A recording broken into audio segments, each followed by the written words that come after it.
প্রথমত বিসিবির বিষয় যেটা হচ্ছে সেটা আমি কথা বলেছি বিসিবির ডিরেক্টরদের সাথে এবং বিসিবির সভাপতির সাথেও এবং বিসিবির হয়তো ইতিমধ্যে একটা প্রেস রিলিজ দেওয়ার কথা এই বিষয়ে এফডি বিষয়ক আর কি। তো আমাদের আমাদের মন্ত্রণালয়ে বিভিন্ন প্রতিষ্ঠানে এফডি আছে। তো এফডি গুলা যখন অনেকগুলো এফডি করা আছে 10 বছর 15 বছর 20 বছর আগে, তা আপনারা জানেন তখন যেই রেট ছিল কোথাও 5%, কোথাও 6-7% ইন্টারেস্ট রেট ছিল।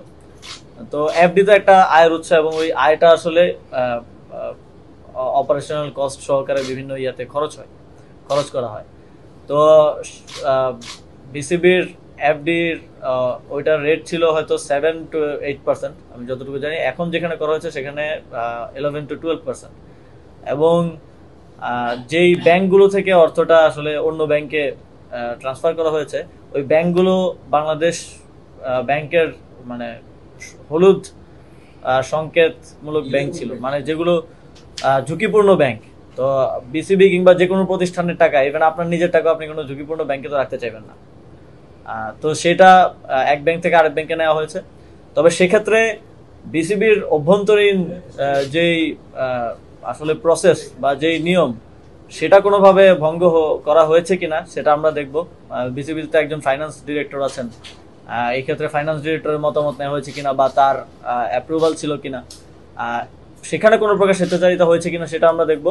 তবে অর্থটা এক ব্যাংক থেকে আরেক ব্যাংকে ট্রান্সফার করা কিংবা ঝুঁকিপূর্ণ ব্যাংক থেকে ট্রান্সফার করা, আমি বলবো যে এটা ভালো উদ্যোগ। আমাদের একটা আপনারা জানেন যে আগের সরকারের সময় শুধুমাত্র ভালো সম্পর্কের প্রেক্ষিতে একটা থার্ড গ্রেড ব্যাংকে প্রায় 400 কোটি টাকা রাখা ছিল এবং ওইখান থেকে একটা বড় অংশের টাকা আমরা কখনো পাবো কিনা আমরা জানি না। ব্যাংক থেকে আমাদেরকে বলছে যে 30 বছর তারা কোনো ইন্টারেস্ট দিতে পারবে না, 30 বছর পরে টাকা দিবে কিনা সেটা তারা বিবেচনা করতে পারবে। তো সরকারের এই যে প্রায় 200-250 কোটি টাকার মতো ওইখানে লস হলো, কারণ কি? কারণ হচ্ছে একটা ঝুঁকিপূর্ণ ব্যাংকে রাখা। তো এটা আমি শুধু বিসিবি না, অন্য যে কোনো প্রতিষ্ঠান, সরকারি যে কোনো সংস্থা, সবাইকেই, কারণ আপনারা জানেন যে অনেক ব্যাংক খাতকে যেভাবে ধ্বংস করা হয়েছে, আর এই সরকারের অর্থ তো জনগণের অর্থ, এই জনগণের অর্থ যাতে করে ভালো যেই ব্যাংকগুলো আছে, এ গ্রেডের ব্যাংক আছে, বাংলাদেশ ব্যাংকের একটা মার্কিং আছে আপনারা জানেন, সেই ব্যাংকগুলোতে রাখার আহ্বান থাকবে। আমাদের প্রায়োরিটিটা ছিল যে আমাদের যে নিয়োগগুলো স্টাক হয়ে আছে, আপনারা দেখেছেন যে সরকার একটা সিদ্ধান্ত আমাদেরকে দিয়েছে যে শূন্যপদগুলোতে নিয়োগ দেওয়ার জন্য। সবগুলো মন্ত্রণালয় চেষ্টা করছে, কিন্তু নানা জটিলতায় সেটা হচ্ছে না। আমাদের প্রায়োরিটি ছিল দ্রুত শূন্যপদগুলোতে নিয়োগ দেওয়া।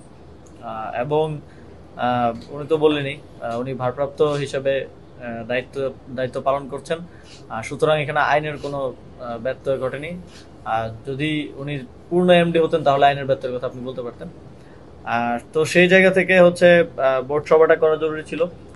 বোর্ড সভা করা হয়েছে এবং পরবর্তীতে আমরা আগের নিয়োগপ্রাপ্ত যারা অর্গানোগ্রামের বাইরের মেম্বার আছেন, সদস্য আছেন, তাদেরকে বোর্ড থেকে বিধি অনুযায়ী তাদেরকে বোর্ড থেকে সরিয়ে আমরা নতুন মেম্বার নিয়ে এই প্রতিষ্ঠানের কার্যক্রম পরিচালনা করা হবে।